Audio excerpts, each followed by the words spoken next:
Matthieu, sa force et ses pièges. Matthew, his strength and his traps. Je serre ta parole dans mon cœur, Psaume 119, verset 11. Thy word have I hid in mine heart, Psalm 119, verse 11. Psaume 119, verset 94. Je suis à toi, sauve-moi. Car je recherche tes ordonnances. Psalm 119, verse 94. I am thine, save me, for I have sought thy precepts. Car, comme l'éclair part de l'Orient et se montre jusqu'en Occident, ainsi sera l'avènement du Fils de l'homme. Matthieu 24, verset 27. For as the lightning cometh out of the east, and shineth even unto the west, so shall also the coming of the Son of Man be. Matthew 24, verse 27. André Gérard qui vous conseille comme toujours de finir uniquement avec la parole de Dieu afin de laisser l'édito derrière vous. Andrew Gerard who advises you as always to finish with only the word of God to leave the edito behind. Bonjour à tous les youtubeurs. En attendant l'étude de Marie, mère du dernier Adam, Jésus, dont la mise en forme se construit en français et en anglais, le sujet de Matthieu 6, l'allégeance de notre Père qui est aux cieux ou encore les chapitres 10, 25 et 28 apportent avec d'autres sujets des moments de réflexion selon la parole de Dieu et principalement selon même ces iotas et traits de l'être que l'Église de Jésus-Christ, officielle ou non, folle ivrée ou blessage, tombera dans le panneau des pensées pernicieuses que Paul annonce en Acte 20, versets 29 et 30. Je vous souhaite donc une bonne étude de la parole de Dieu par la parole de Dieu elle-même. La série 072 suit la vidéo 048. Hello to all YouTubers. While waiting for the study of Marie, mother of the last Adam, Jesus, which is being prepared in French and English, the subject of Matthew 6, the allegiance of our Father who is in heaven, or even chapters 10, 25 and 28 provide, along with other topics, moments of reflection according to the Word of God, and mainly according to even its iotas and letters that the Church of Jesus Christ, official or not, foolish tares or wise wheat, will fall into the trap of the pernicious thoughts that Paul warns about in Acts 20, verses 29 and 30. I therefore wish you a good study of the Word of God through the Word of God itself. Series 072 follows video 048. 5 fois la Bible nous dit que Dieu a en réserve une nouvelle terre, où il sera la lumière de ce monde, sans nuit aucune, pour ceux qui auront souhaité être rachetés de la désobéissance d'Adam, mais, car il y a un mais, avec le souhait véritable de servir comme le brigand sur la croix dans le royaume de Dieu. Pour que notre service se poursuive sous son regard bienveillant, Paul le dit clairement, acceptez la grâce de Dieu et surtout, dans un amour reconnaissant, travaillez à votre salut, combattez le bon combat, courez dans la course qui est encore ouverte pour remporter le prix, service après service, denier après denier, pour avoir à la fin de votre vie ici-bas suffisamment de talent à rendre à Dieu Père et Fils, les banquiers qui sont durs en affaires dans la parabole des talents. Ne rendez surtout pas ce que Dieu vous a donné sans lui apporter le fruit de votre service, car dans ce cas, ni votre repentance, ni vos vœux mensongers lors de votre baptême de vouloir servir le Seigneur ne seront validés, scellés et approuvés par Dieu. Judas, baptisé du baptême de Jean, s'est perdu à jamais. Et Anania et Saphira, pour avoir été baptisés au nom du Seigneur Jésus, ont perdu, et leur vie éternelle, car le baptême ne sauve personne. Il n'est que l'expression de vœux solennels qui font la promesse à Dieu de mourir à notre ancienne vie pour accepter celle de la vie éternelle qu'il nous offre par grâce, mais uniquement.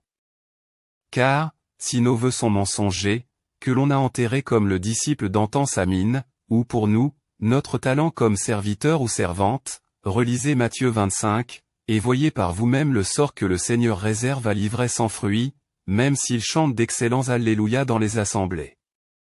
Alors, vérifiez dimanche après dimanche, dans votre salutation fraternelle, que vous avez bien du blé assis à vos côtés. On y reconnaît son fruit, car un grain est soit à 100% pour le Seigneur, d'autres moins motivés ne le sont qu'à 60 ou à 30%. Et dans la parabole des talents, ce blé porte au minimum 2 malheureux grains en lui, s'il souhaite passer au travers du feu du jugement du regard du Seigneur qui depuis bien avant l'an 95, dès qu'il fut couronné roi des rois et seigneur de tous les hommes seigneurs, ses yeux sont redevenus le feu dévorant de l'Éternel. Jean les décrit comme ne les reconnaissant plus dans le chapitre 1 de l'Apocalypse. Dans le suivant, lorsque le Seigneur juge l'Église déjà endormie tout comme aujourd'hui dans sa prophétie de Matthieu 25, verset 5 où il semble que rien n'a changé et que nous sommes toujours fidèles en peu de choses, ses yeux flamboyants accompagnent le jugement de l'Église en Apôtre 3, verset 17. Et dans le chapitre 19, après l'enlèvement, le Seigneur de gloire a toujours ses yeux flamboyants. La seule conclusion possible, c'est que le jour de l'enlèvement, ce sont ces mêmes yeux flamboyants qui viendront à la rencontre de l'Église. Ce n'est pourtant pas un salut par les œuvres. Et le brigand n'a fait aucune œuvre pour obtenir la grâce de Dieu. Mais sûr de sa foi, en ce roi des Juifs, il a désiré servir et encore servir ce roi, devant lequel, il plia les genoux de son cœur, de son âme et de sa pensée. Tout ce que Dieu veut de nous, le brigand sur la croix l'a fait en 35 secondes de lecture dans l'évangile de Luc 23, versets 38 à 43, avec une seule parole de vérité de son roi, « Aujourd'hui tu seras avec moi dans le paradis pour servir, ton roi et son règne. » Romains 3, verset 23. Car tous ont péché et sont privés de la gloire de Dieu. Alors servez l'Éternel Jésus-Christ, car il ne sauve en réalité que des brigands qui désirent le servir véritablement.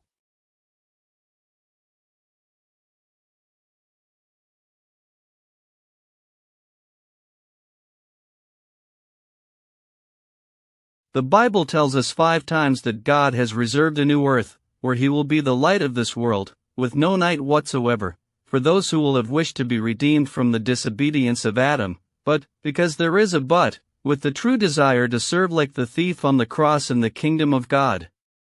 So that our service continues under his benevolent gaze, Paul makes it clear, accept the grace of God and above all, with a grateful love, work for your salvation, fight the good fight, run in the race that is still open to win the prize, service after service, penny after penny, in order to have at the end of your life here enough talents to return to God Father and Son, the bankers who are hard in business in the parable of the talents.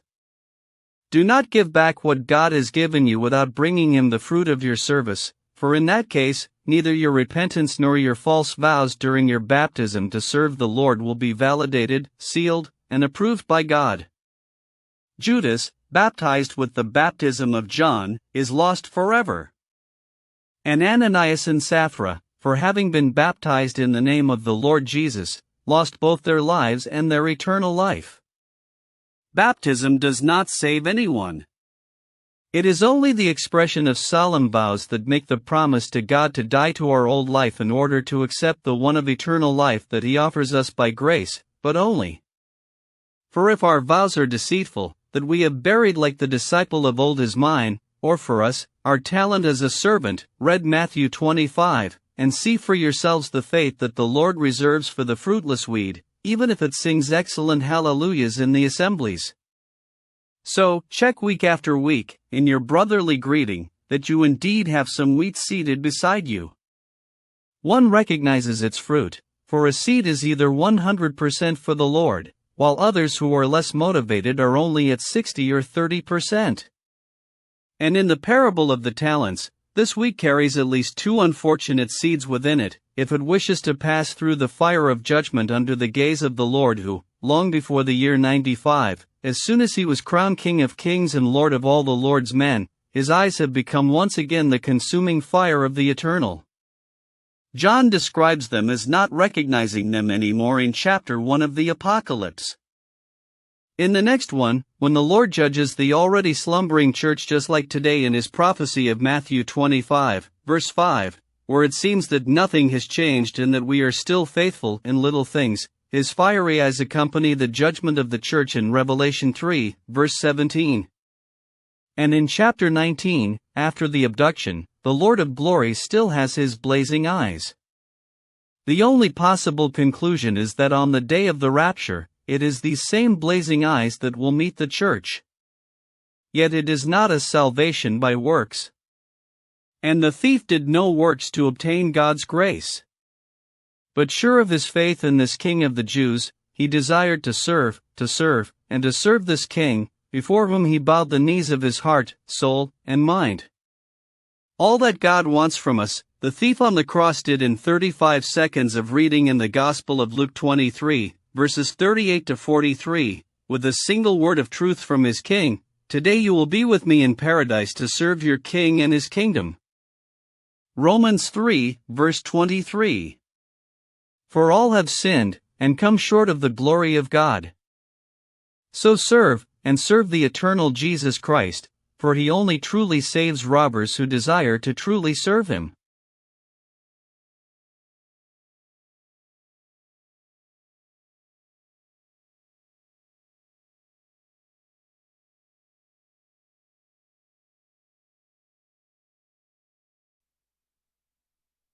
Et pour goûter pleinement la grâce de Dieu, suivez les vidéos de la série 072b, de la numéro 1, soit celle-ci, ainsi que les suivantes, et faites pour vous-même le point selon les Écritures. Non selon le camp, dira-t-on, de nos pensées qui ont tendance à copier celles des hommes, plutôt que de la parole vivante de vérité vraie, Jésus. And to fully taste the grace of God. Follow the videos of series 072b, from number 1, namely this one, as well as the following ones, and assess for yourself according to the Scriptures. Not according to the what people say of our thoughts, which tend to copy those of men rather than the living word of true truth, Jesus.